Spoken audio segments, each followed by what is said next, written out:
So hello and welcome to another episode of Biographics. I'm your interim host, Carl Smallwood. Yep, you heard that correctly, Carl Smallwood.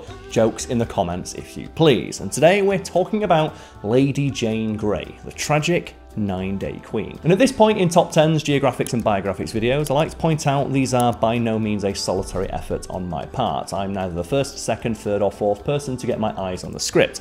The first is of course the original author, in this case Larry Holsworth. Give them a follow on the social media links provided below. And cheers to everyone working behind the scenes for making these videos the success that they are. I'm just here reading words from a page.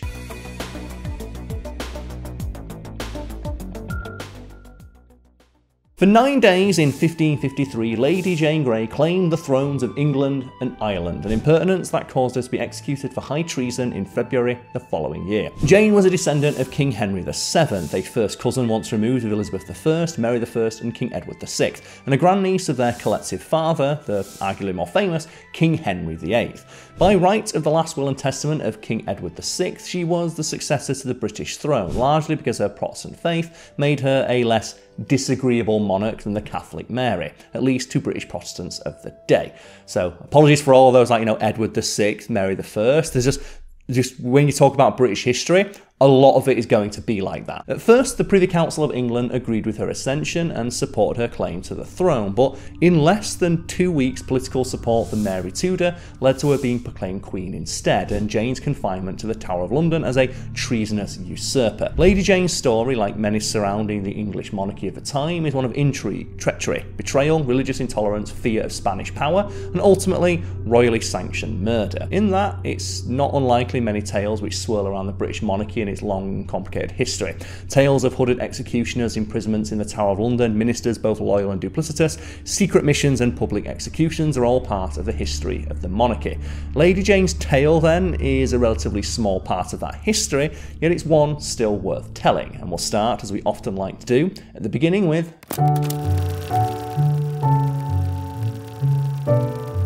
the date and location of Lady Grey's birth are somewhat disputed among scholars and historians. By long-standing tradition, her birth occurred in October 1537 in Leicestershire, the daughter of Henry Grey, Duke of Suffolk, and Frances Brandon.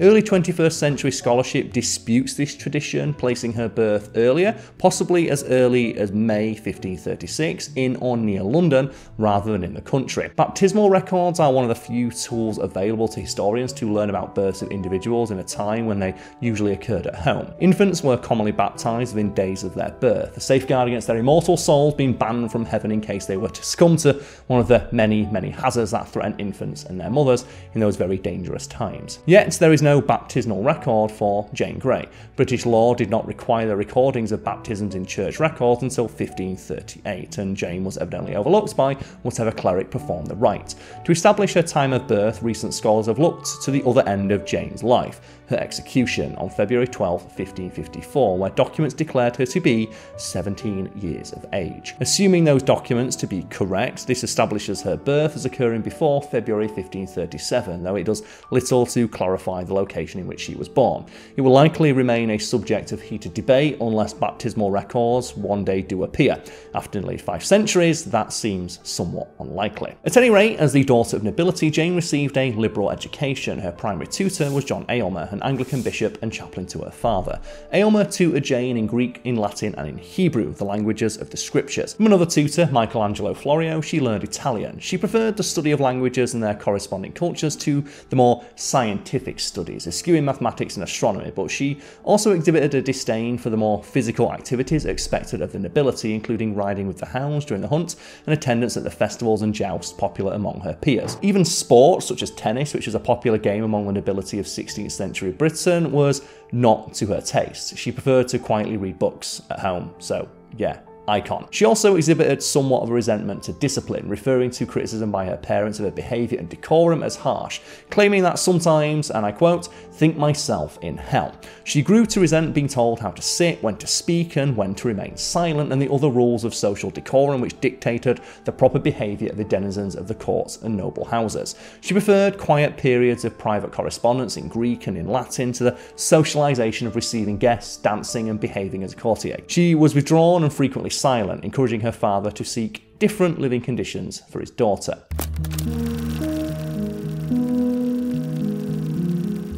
At the age of about 10, her father sent her to reside in the household of Thomas Seymour, the Baron of Sudeley, where she attended Catherine Parr, the widow of Henry VIII. And for anyone familiar with the British monarchy, or perhaps anyone who watched our video on King Henry VIII, the name Seymour may seem familiar to you, and that's because Thomas Seymour was the brother of Jane Seymour, King Henry VIII's third wife. Yeah, like, when you watch Game of Thrones and you think, wow, this is really weirdly incestuous, and then you hear that it was like loosely based on British history, and you're like, surely British history isn't that weird, and then you hear stories like that and go, oh, maybe it was. So Catherine Parr died in September 1548, also of complications from childbirth, as Jane Seymour had done in 1537. At her funeral, Lady Jane Grey served as the chief mourner. She was all of 11 years old. Moving back to Thomas Seymour, his machinations among the members of court were extraordinary, even in those times of intrigue and deception. He ingratiated himself to the young King Edward, even while openly flirting with Edward's half-sister, the future Elizabeth I. In the case of the latter, Seymour was known to visit Elizabeth in her private chambers, playfully tickling the teenage girl while he was often clad in his own nightclothes. He was a fully grown man. It's just going to be like this. There's a lot of this is going to be, because that's just what British history was. It kind of sucked. So his brother, Edward Seymour, the Duke of Somerset and Lord Protector to the young King Edward, viewed Thomas with quite warranted suspicion. The Duke of Somerset joined with others suspicious of Thomas's ambitions to eliminate his influence at court.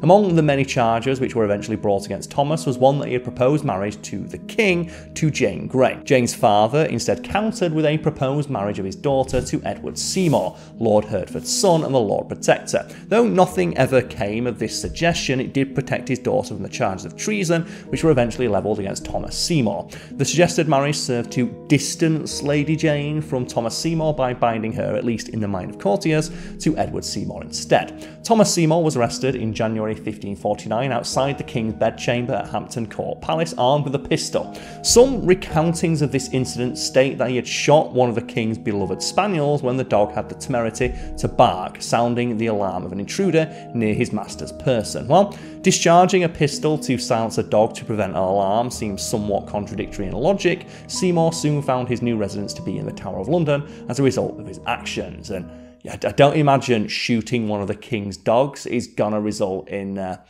all that much leniency when it comes to sentencing. Yeah, so he was unable to explain why he was near the King's private rooms in the middle of the night, armed with a pistol, or why he shot one of his dogs. He was convicted without trial of high treason and executed in March 1549, and thus ends his tale. Moving back to Jane, she managed to avoid charges thanks to her father's timely suggestion of marriage to another lord, though suspicion of her own ambitions remained among some members of the court. Remember, she was a teenager.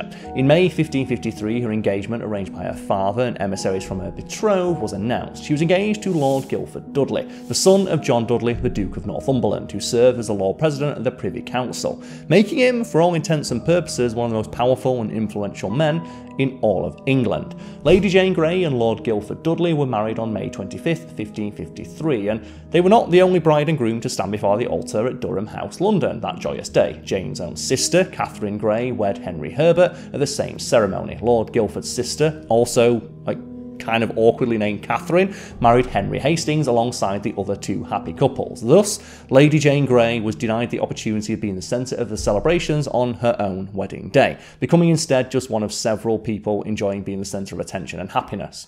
Just, her life was kind of sucky, is what we're saying.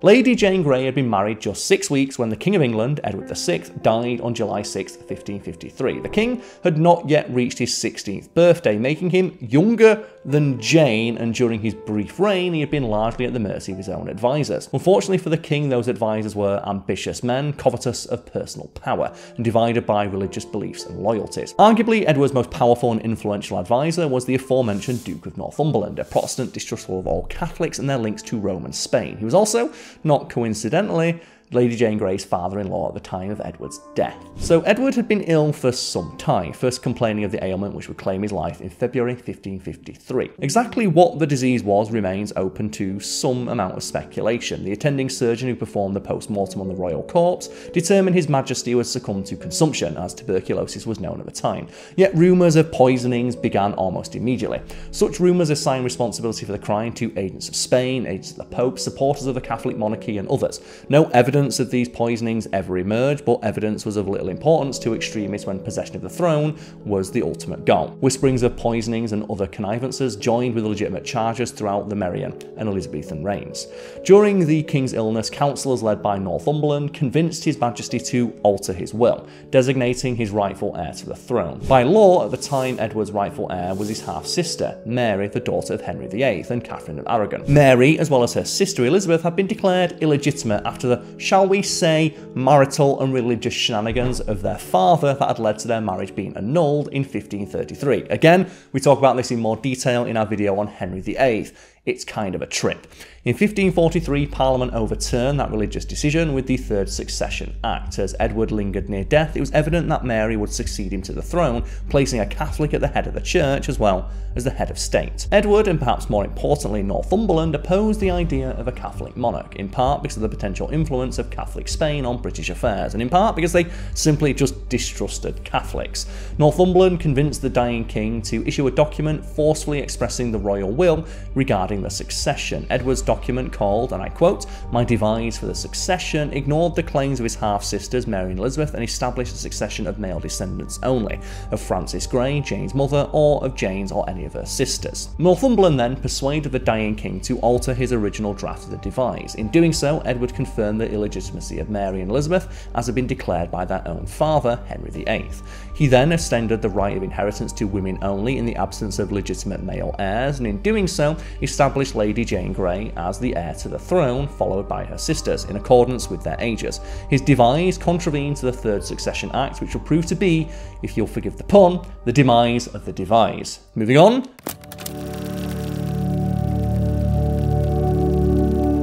In 1544, Parliament had enacted the Third Succession Act, though it did not re-establish the legitimacy of either Mary or Elizabeth Tudor, both daughters of Henry VIII, it did restore their positions in the line of succession following their half-brother Edward. According to the provisions of the Act, upon the death of Edward, Mary was the rightful heir to the throne. English law did not provide for the late king's will, circumventing or overturning a law enacted by Parliament. In this case, according to supporters of Parliament, the divine right of kings was not above the right of law. Edward had taken steps to ensure his devise gained the force of law, including the writs prepared for the document to be taken up and passed by Parliament. He had obtained the support of numerous nobles, the influential aforementioned Privy Council, and the bulk of officials which made up London's government and political power, including bishops, other clergy, magistrates, bailiffs, and aldermen. Yet, despite all of these efforts, at the time of his death, the devise remained merely a statement of his will, while the Act of Succession remained a force of law. Edward VI died on July 6, 1553. Northumberland and his supporters somehow suppressed the news of the king's death, knowing that Mary Tudor, then at Hunsdon near the Welsh border, would act on her own claim to the throne. On July 9th, Lady Jane Grey was informed that by the will of the late king, she had ascended to the throne, and according to all sources, she accepted the judgment of the late Edward hesitatingly, expressing her reluctance to become queen. On July 10th, after she'd been secured in the safety of the Tower of London, the Privy Council, under the urging of Northumberland, declared her Queen of England, Ireland and France, all titles under which Edward VI had been styled. And for anyone curious about why Lady Jane Grey was in the Tower of London instead of, say, the palace, it's because at the time residence in the Tower by the monarch when they were awaiting coronation was just the accepted custom. While Jane remained there, Northumberland took steps to arrest Mary Tudor before she gained substantial support for her claim as rightful queen, consolidating his own authority and control over the realm.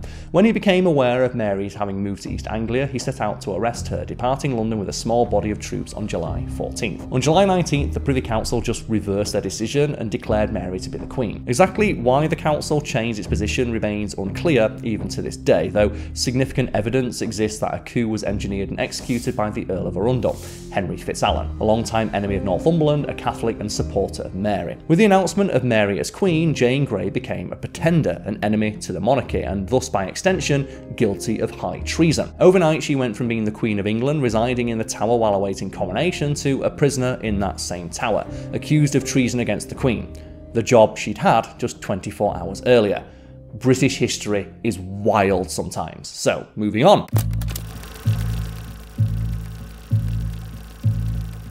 On July 19, 1553, both Jane and her husband Guildford were imprisoned in the Tower. She was in the jailer's apartments and he in the other, less, shall we say, accommodating rooms. So that's just the room where guards would just beat you and stuff. The following day, Northumberland acquiesced to the will of the Privy Council and pronounced his support of Mary as Queen. Nonetheless, he was arrested and taken to the Tower, where he was held until his trial in August. He attempted to assuage Mary's anger towards him by claiming he just suddenly decided to become Catholic again, but to no avail. He was executed by beheading on August 22nd. Having disposed of Northumberland, the attention of the court turned to Lady Jane and Guildford. Jane was referred to in the court simply as Jane Dudley, stripped of her honorifics and titles.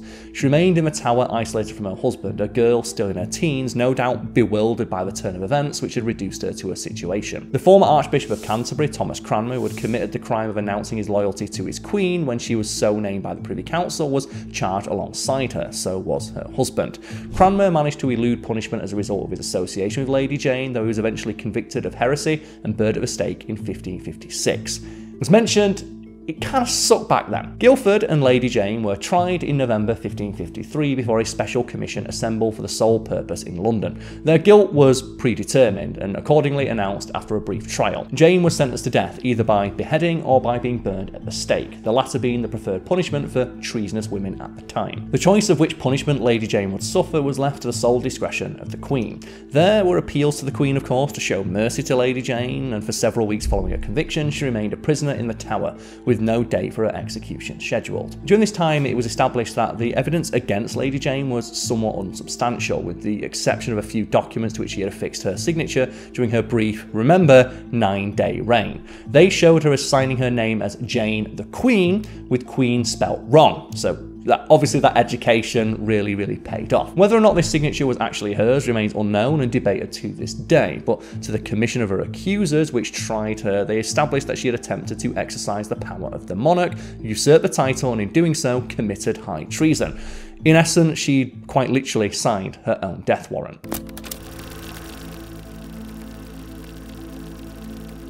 In January 1554, the announcement of Queen Mary's engagement to King Philip of Spain raised significant opposition in England from British Protestants. The idea of a Catholic Queen of England marrying a Catholic King of Spain was a fearful one to those who professed Protestant beliefs.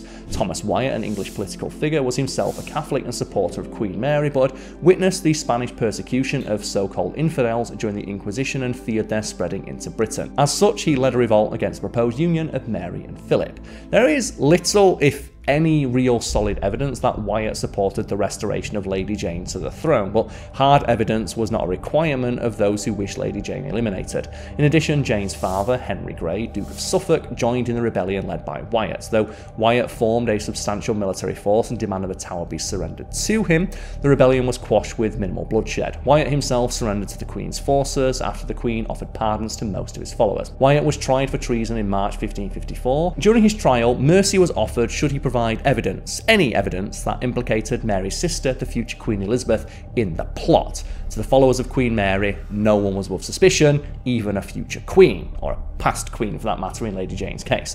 So either Wyatt had no such evidence, or he just remained loyal to Elizabeth. She was not charged, though she was held under house arrest for several months. Wyatt's association with Henry Grey was noted, however, and despite the absence of anything pointing to the involvement of Lady Jane Grey herself, her enemies raised the issue that her continued existence represented a threat to Mary's reign. Mary agreed that Jane had to be eliminated since her presence served as a potential rallying symbol for Protestant enemies of her reign. So, on February 9, 1554, while Wyatt's rebellion remained unresolved, Queen Mary offered Lady Jane Grey a brief stay of execution, giving her 3 days to examine her mortal soul and convert to Catholicism. She dispatched her personal confessor, John Feckenham, to oversee the conversion. Jane refused the opportunity to be baptised as a Catholic, though she requested that the Catholic priest accompany her to the scaffold on the day of her execution. Speaking of which, on February 12, 1554, Guildford Dudley Dudley was taken from his room in the Tower to the place of public execution located on Tower Hill. There he was beheaded. His body was conveyed back to the Tower, passing the rooms occupied by Jane, who saw it as it was trundled by without ceremony in a horse-drawn cart. The young widow was then escorted to the Tower Green, located inside the fortress. Jane was allowed to give a brief speech to witnesses, and she did so along with reciting Psalm 51, including the words, and I quote, "Have mercy upon me, O God, according to thy loving kindness." She then tied her own blindfold before attempting to find the chopping block upon which to lay her head. Unable to see, she cried out in quite understandable frustration, "Where is it?" Aided to the block, she then spoke a last time, quoting the dying words of Jesus Christ, according to Matthew. And I quote, "Into thy hands I commend my spirit." According to witnesses, her head was severed in a single clean stroke.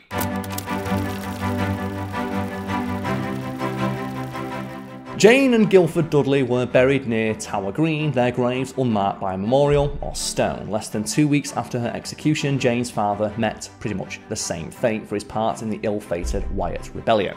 According to legend, his mummified head was discovered in a London churchyard in the 1850s. Whether or not the head had actually been that of the father of Lady Jane Grey has never been definitively determined, and it is today buried at St Botolph's Church, Aldgate, London. So if someone wanted to check, they could go do that, I suppose, but it would involve digging up a several hundred-year-old skeletonized head. Lady Jane Grey, on the other hand, came to be viewed as a Protestant martyr, another victim of the purges carried out during the reign of Queen Mary I, known to posterity as Bloody Mary, quite fittingly given how many people she had a hand in having killed. The young Lady Jane came to be viewed by subsequent generations of British Protestants as a courageous, albeit tragic, heroine. She was celebrated in literature, in song, in poetry and art as innocent, heroic, scholarly and pure. She became, in legend, peerless in her beauty, her accomplishments, her loyalty to her husband, and her obligations to her country and her faith. In truth, Lady Jane Grey, though clearly well educated, though not enough to spell the word queen, and accomplished, she was more of a victim than anything else. She was used by thoroughly ambitious, manipulative and unscrupulous men to advance their own careers and goals with little regard to her and her well-being. She did not reach the age of 18, meaning that by modern standards she never advanced beyond childhood, yet her legacy has endured for centuries since. Protestant faith still hold her in esteem as a martyr, though she died not for her refusal to deny her beliefs, but rather for her treasonous behaviour of those who used her to advance their own causes. In many ways, she is still the unwitting symbol of those who would use her for their own purposes, uncaring of how it affects her own reputation and unwilling to allow her to follow her own destiny. A brief life beset with tragedy and an enduring reputation as to what others have chosen her to be. Such is the true legacy of Lady Jane Grey.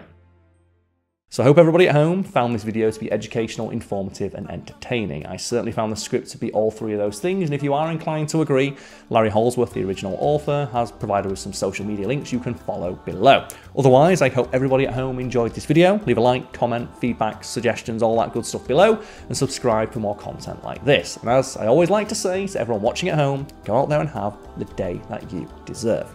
Cheers.